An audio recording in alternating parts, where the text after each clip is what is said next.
Hello, this is Steve, Little Treasury, live on the Craig Ship channel. And Craig is off doing a wedding, and I'm doing a show today. I'm going to be talking about the Grand Seiko dials. And I need to adjust my sound down a bit. And that takes care of that. So a lot of you, I know that you don't have immediate access to the Grand Seiko dealer and may not see many of the pieces up close, and I thought it might be worth to run through some of the dial textures that the brand is so famous for, and give you a little overview. And it's not going to be comprehensive. It's going to be what I have here in stock and or have had here recently and have had a chance to photograph. So a lot of this will be from photography. Can get a little bit closer to the dials with that. And I'm about ready to go, but I want to get a little sound check. I see Carlos is here, Dave Williams, Wags. So good to see the three of you folks, and thank you for tuning in on a Saturday. And again, if my sound isn't where it needs to be, give me a little signal, and I'll try to make it straight. So first up, I'm going to show you a piece that is in the collection, in the main collection. It's the SBGJ 203, and it is a high beat, and it has what's called a Mount Iwate dial. And Mount Iwate is a mountain that can be seen from the Shizuku Ishi watch studio. I'll have to get that down pat. And that's up in Morioka, in the north of Japan, north of the main island, where they make the mechanical movements. And so obviously being a mechanical movement, and this has one of the more subtle dials from Grand Seiko. It has minute strokes, and I'm not sure if you're going to be able to pick this up. You almost have to put it under a loop to catch, and if I put it at an angle, you may get a taste of it. So these are ridges on the dial, and I'm not seeing from my end that you can see them clearly. I probably should have put this under. You're not going to do it. So you'll see examples of this later on, but this is probably the most subtle of the dials that have texture.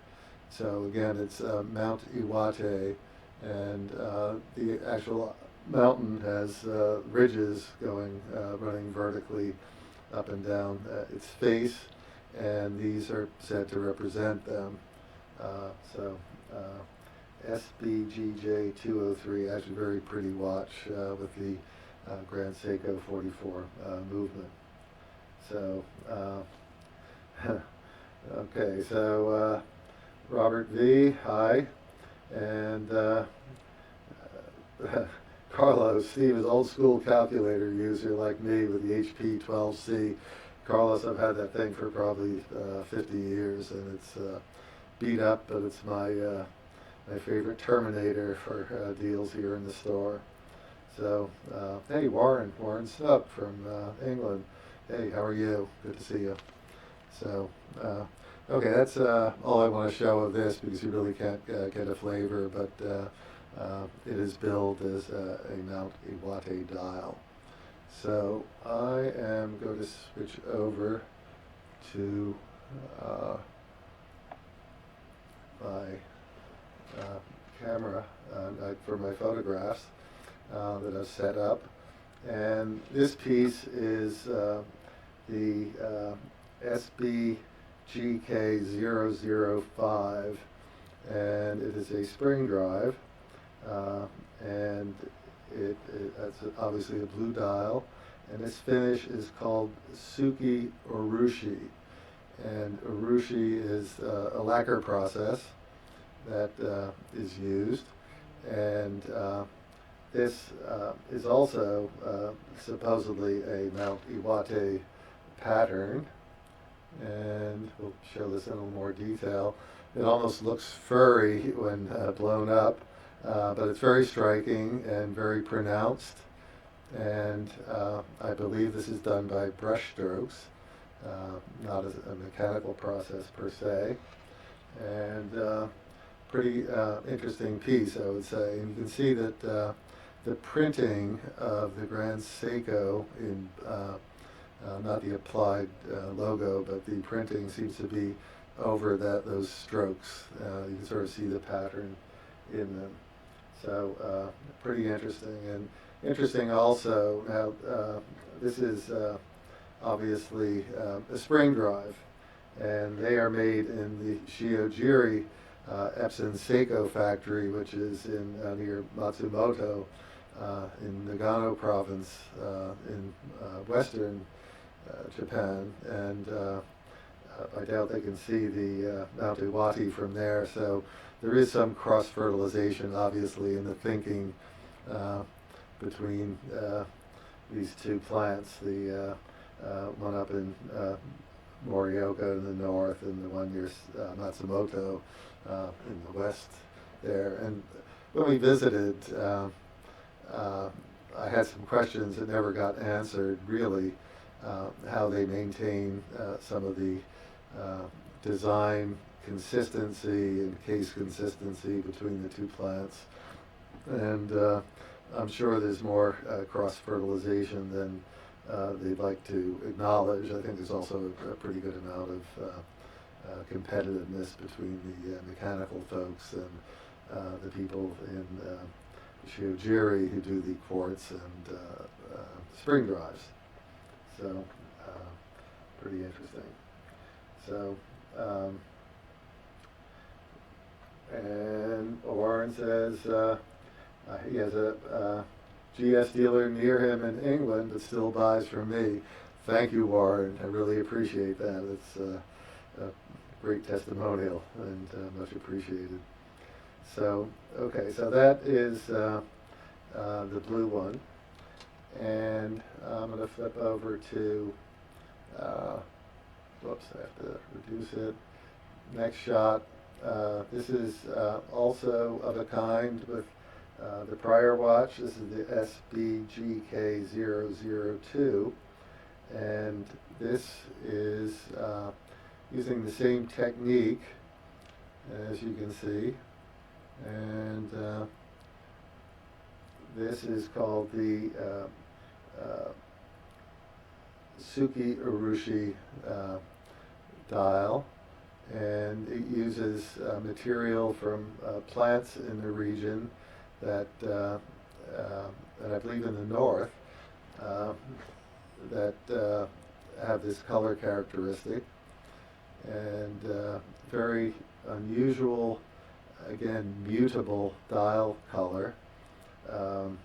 It is that sort of unusual reddish that you're seeing in the photograph, and when you put it under different light conditions, it can change fairly radically.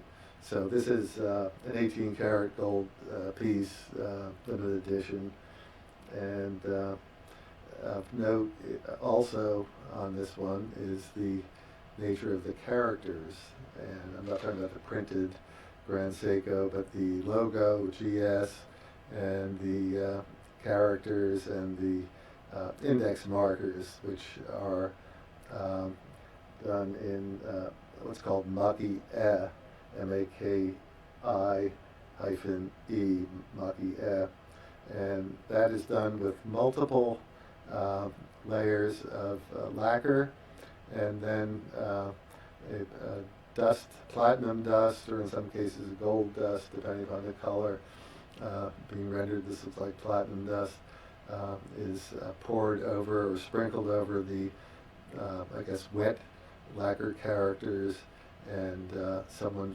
finishes it with a special tool. And so it's a very specialized technique that probably just one or two people can actually implement. So, and let's see, Warren has been wearing his Grand Seiko today. I hope all of you folks are wearing yours, you that have them. And so, beautiful piece, very limited, and here in the store. So, moving on.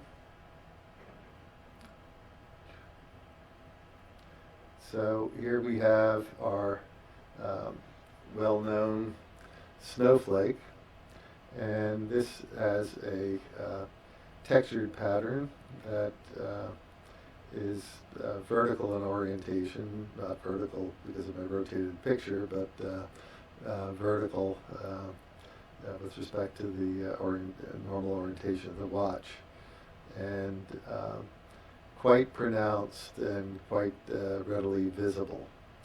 So this is the bestseller, the most renowned of the Grand Seiko pieces, and for good reason. And I'll talk a little bit about how these are done toward at the end of this segment. So, and Dave Williams is mentioning that his SBGN is now slipped to the SBGN 005, the blue dial GMT, has slipped to July, and we're sorry about that. I think Craig was talking yesterday about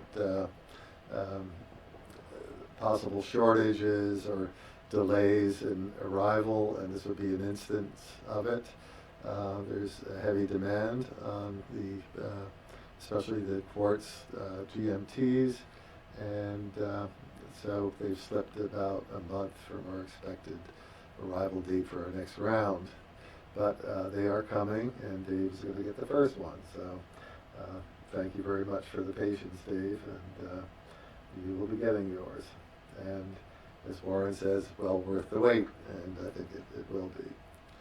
And by the way, we're down to our last SBGN 007 until we get replenished with the other pieces, the 003 and 005, and coming up is the SBGN 009, a new piece which we're projected to have July 1st, and we will see when that actually arrives. That's a really nice piece with a blue dial and no markings on the bezel, very similar to the SBGN 005, and so a little more toward the dress end than the others with the marked bezel.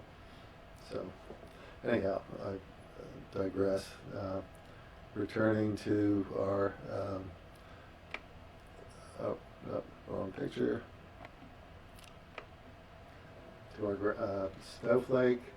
I'm going to flip it over. Now obviously Snowflake, original Snowflake, SBGA 211 in titanium, 41 millimeters, and now also in stock the blue dialed Snowflake, the SBGA 407, which is in steel and on a strap, as you can see. And it is slightly smaller. It is 40.2 millimeters by 12.8, and also has this nice textured dial, and probably the exact same technique, just with different coloring. So very pretty. Someone had mentioned it looked a little cute. It looks less cute in person. It looks quite nice. And for those of you who like steel, yeah, very nice piece indeed. So, all right. So here's a close-up. I already expanded on the other one. Again, very nice. And now we're into a new dial type. This is the SBGC 231 novelty limited edition that we just received, sapphire bezel with lume in it, and that is the lion's mane dial, which has very pronounced finish, so-called lion's mane, because of the looks very much like a lion's mane, sort of same color, and sort of looks like, sorry for the bouncing around, looks like a furry type of thing, and actually very pretty in life, and wears really well for a larger piece on the wrist. It's got the special case, sort of interpretation of the 44GS, but in a more geometric rendering with sort of the lion's tooth being part of the beveled dial, the angled case. So, and the technique that creates this, I am not totally up to speed on to date, but again, it's one of the more extreme texturings that they've done. So Carlos says gold flake. Okay, well I don't have the gold flake pictures right now, and the other thing that would, I'm assuming you're talking about the gold snowflake with the gold characters, and temporarily out, but a nice piece nevertheless. Okay, so let's move on to a more recent rendering of textured dial, and this is the new US only piece, Autumn, the Seasons, that was announced in Las Vegas at Couture Time by Grand Seiko, and we're expecting these in the high beats. There are 2 high beats, 2 spring drives. Expecting these in September for the spring drives and in October for the high beats. And again, interesting texturing on the dial. Notice sort of the vertically oriented strokes, and sorry to keep that bouncing around. Lovely piece again. All of these 4 watches made for the U.S. market are nature themed again. This represents a clear autumn sky in Japan, and very nice. We have some pre-orders on this already. And just to clarify on this series, dealers are not going to be able to order them en masse out of the chute. This is limited production, but not limited edition. But each are getting just several, and so the initial round will probably sell out pretty quickly for everyone, and then probably they'll dribble in thereafter.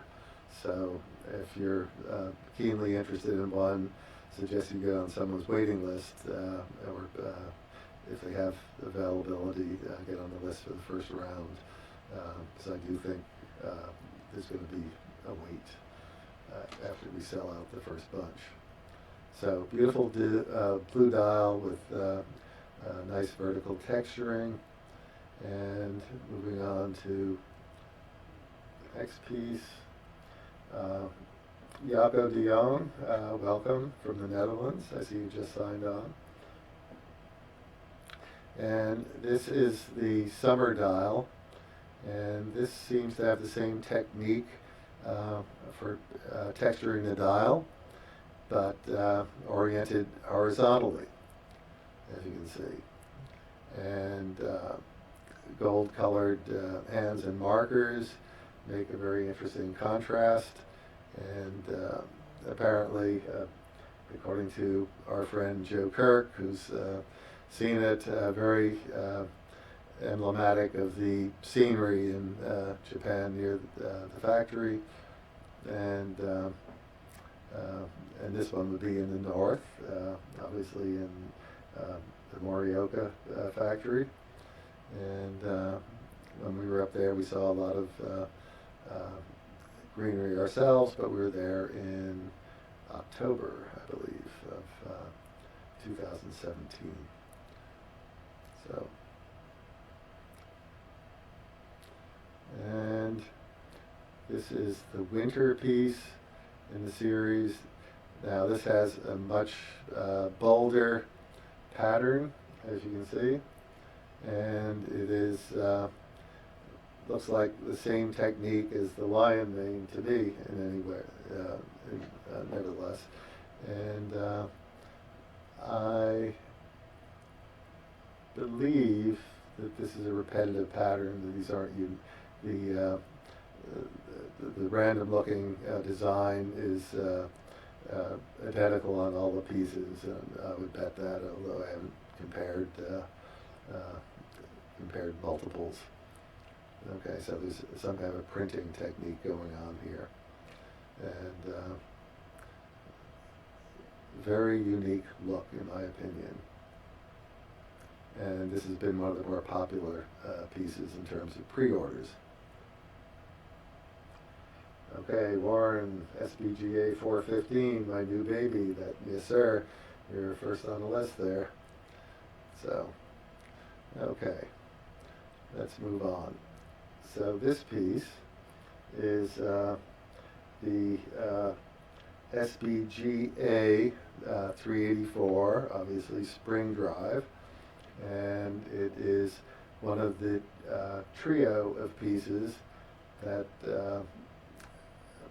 was announced before Basel, U.S. only, and we have them here in the store.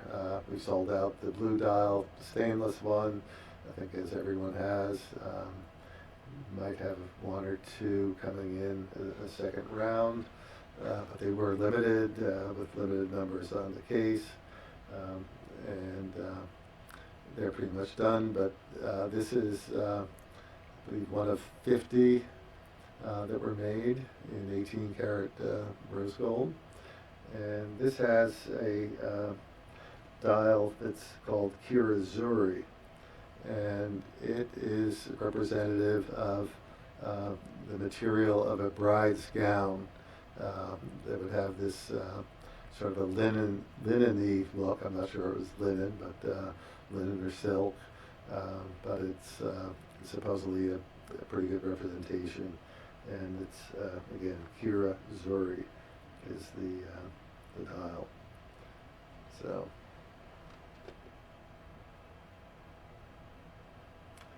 okay. So this is one of the last pictures I have, and it is the SBGH 263, and a limited edition piece that has what's called a shiro-nari dial, and I've gotten this mixed up a little bit. This is the one that looks like the wedding dress, and the prior one is, which I will go back to, is more representative of kabuki style drawings. So excuse me for getting these mixed up. My Japanese terminology is lacking, it seems. So anyhow, this is again the kabuki style Kira-Zuri, and this is the shiro-nari style, which is the wedding dress. Now, my camera, or the lens I took this with, and the distance does not resolve the texture on here, but believe me, there is a texture, and it is very pearlescent effect that it gives. And this is obviously one of the very few pieces with with Arabic numerals in the collection, and there's a variant with silver-colored hands and markers instead of gold. But this is very elegant, high beat, and very subtle rendering of a textured dial. So we began with something that was very subtle, sort of ending with that. So, and Warren loves the Arabic numerals. Well, if you're in love, Warren, we can arrange a marriage here. So, this is really a sleeper piece in the collection, in my opinion, and should get more attention. So, moving on. That's another, okay, maybe get a little closer. You can almost eke out a little sense of that very fine texturing on the dial, but doesn't quite make it probably. So, when I was in Japan, I believe this was at the Morioka or Matsumoto, the Kira-Zuri factory, the Epson studio, where this was on the wall. And this gives a little insight into the dial making process. I think it's been published elsewhere, it might have been on some blogs, but worth sort of going through it. This is the sun ray dial process, and it's actually more complex than some of the others. And I'll blow this up so you can see it a little better. So starts out with a base metal plate, and almost all these dials are based on base metal. And they cut the piece and do the shape of the dial, smooth the surface, mirror polish it, and then plate it with a thick silver plating. And again, this is for sunburst. And then they put a light color gold plating and a clear plating, so there's multiple platings going on over the base metal plate. They cut the portholes for the power reserve and the date, and then they polish it, give it a mirror polishing, and they print what's to be printed and attach the markers and the indexes.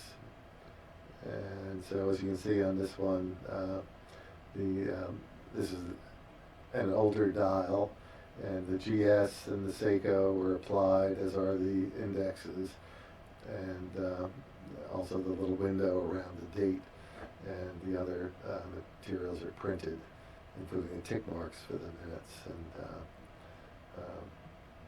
the Grand Seiko word. And I think it's a little amusing, the usual silver color sunlay finishing. So a little language issue there. And okay, so Dave asks a question: how much is the Arabic numeral dial piece, and what is the reference? That is an SBGH 263, and it is $6,200. And it's a very clean, beautiful piece indeed, and I believe it's something like 39 millimeters. I don't have my measuring device here, and I don't have that on hand. It's obviously, if you go to the website, all that information is there. So, and it is available. So, okay, so that's for going back to the manufacturing process. The silk sunray dial method, and then here's how the snowflake is done. And it also starts with a base metal plate, and I found this really interesting.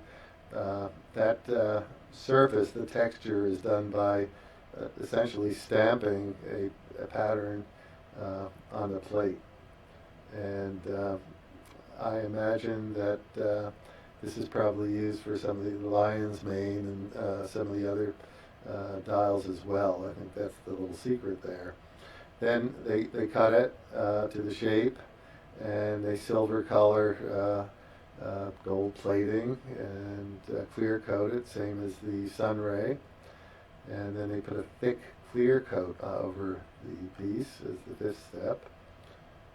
And moving back, they smooth the surface, and it looks like they're just smoothing the surface of the dial and not of the surrounding part that gets thrown away. Cutting, fairly subtle. I think they left the photo out. They print it, and they apply the indexes just as with the sunray. So I think this is a really nice insight for a dial that receives so much discussion and attention, and how was that done? And I think it's pretty clever, stamping it and then doing the coating and smoothing it to the right degree. And probably, the ones that are very refined, extremely refined, and almost unseeable but noticeable in terms of looking pearlescent or whatever, are subject to more smoothing and or smaller patterns that get stamped onto the base metal plate. So you can really imagine how the different variations that we've seen can get created. And of course, we don't have a lot of insight of the steps of the apparent brushstroke techniques on the Urushi. There is literature out there about that. I probably will take a look and see if I can dredge up something more and do something on that at a future date. So this is quite a bit of a little background on just this method. So Luis R. asked if I have the SBGA 364 in the store. And 364, let me see if I may, while we tread water, and I will tell you in a minute. Okay.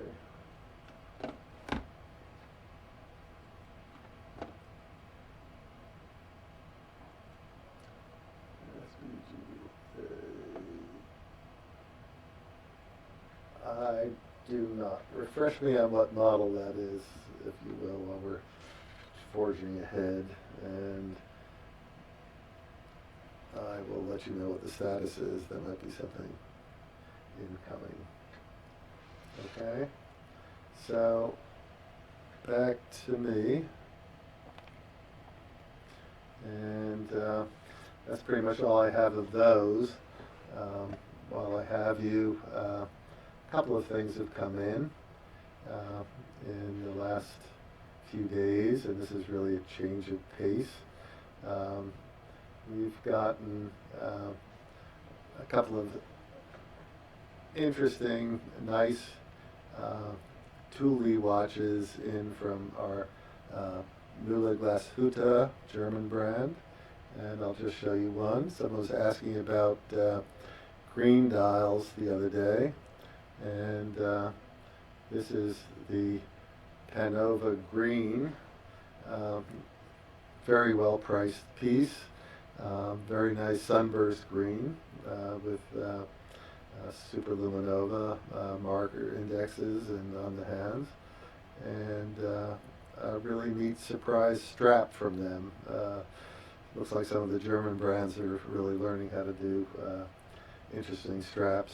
Oris is doing, Swiss brand is doing as well, so it seems that some of the moderately priced brands are catching on to dressing up with more unusual straps. This piece is just $999. It has a Salida movement in it, but it has their Müller Glashütte's own fine adjustment mechanism, their own rotor. They finely adjust them, and pretty good bargain piece. Definitely a change of note from our Grand Seikos, but this is a pretty nice, affordable piece. And so we just got these yesterday, and also got another little tool piece from them that's sort of interesting. This is their C timer black motion. So this is all black except for the white indexes and markers. It's rated at 300 meters. It's got a looks like a rubberized, or feels like a rubberized strap. Very nice piece. I don't have the price in front of me. So things like this are dribbling in. I will continue to report upon them in my future things. We've got a couple of nice green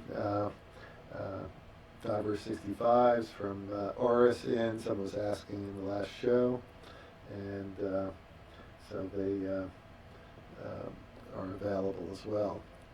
And then I had a follow-up item from, let's see,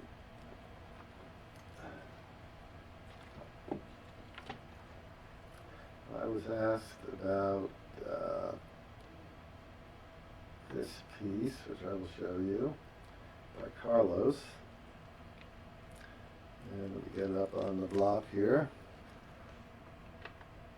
And again, a shocking change from our Grand Seiko. And let me just get a little focus going.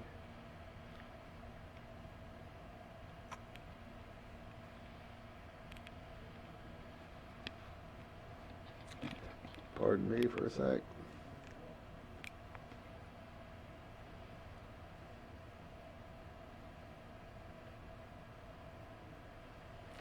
Okay. And horribly out of focus. Get this dialed in. Not a dial.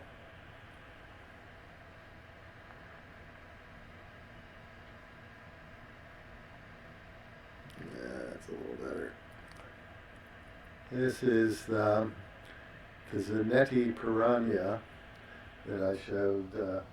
Sorry about that. Focus is really rough as you look at it. Zanetti Piranha dive watch, and I'll try to show you the bit of the case. And it's got a 3-part case, as you can see, and nice big fat crown, and trident and fish on the back. Zanetti is known for doing a lot of interesting decoration of their pieces. And Carlos was asking the price and availability.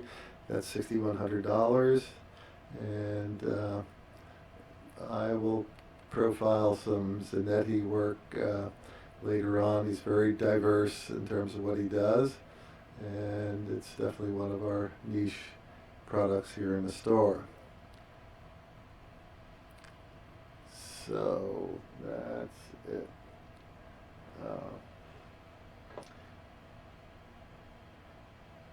So let's catch up with what's being said here.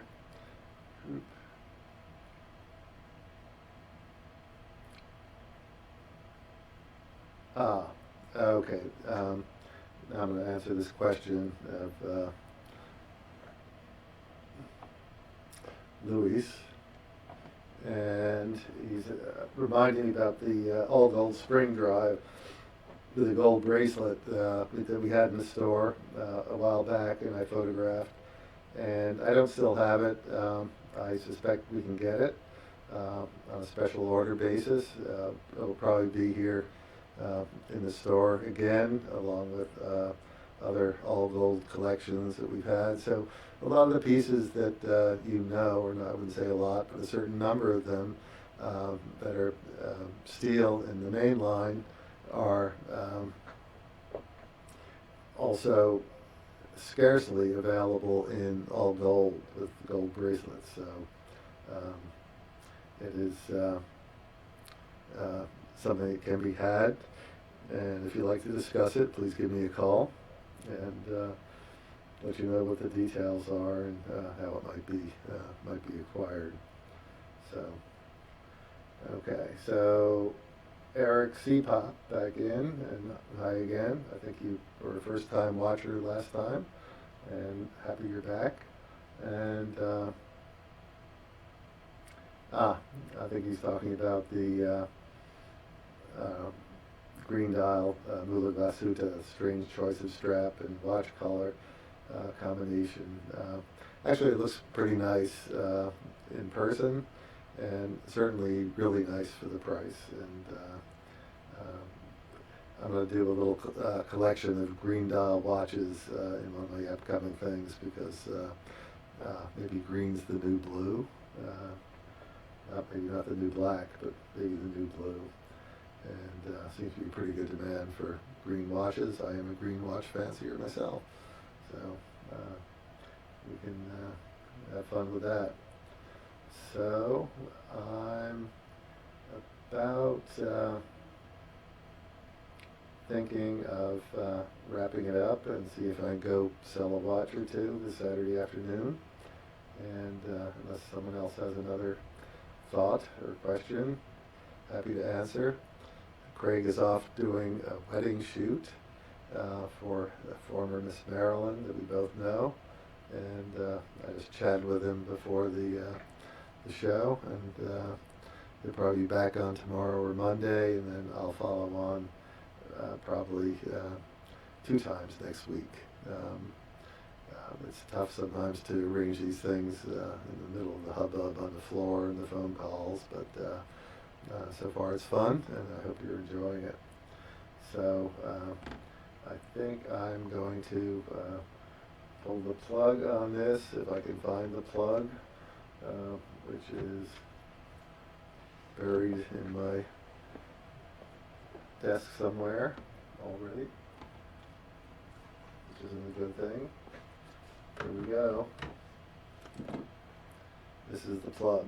So you have a great rest of the weekend, everybody, and thank you again for stopping by. And I do have a question here. Okay, and I will follow up with that. Dave Williams asked me to highlight Meistersinger in a future episode, and I definitely will. We've just gotten in a couple of interesting pieces from that brand, and another one of our 5 German brands here in the store. And Eric C-Pop, insurance, is it worth getting? No one really talks about it. That is a very interesting question, and it's very different than insuring your jewelry, that's for sure. A lot of insurance will offer replacement value, and as with watches, you might have paid retail, or maybe you didn't pay retail, and a lot of customers ask us to provide an appraisal with the sale at this price, and then they want to insure it at that amount. But since watches have a clearly identifiable resale value and second-hand market value, even dating it to the year the thing was made, the insurance company is pretty much going to compensate you for that, unless you have a special policy that you're paying a lot for that will pay you based on the appraised value on your insurance policy. So I would say, and I'm not an expert, that you probably would do best to pay for insurance at a replacement value rather than a list price value. I'm sure there's someone out there who sells insurance who might have a better insight than me, but that's my take on it. And okay, so I think that's it. I think we're going to drop off. Always welcome suggestions for the next show. The Meistersinger suggestions well taken, and you will see one coming up. So again, take care, and thanks for watching.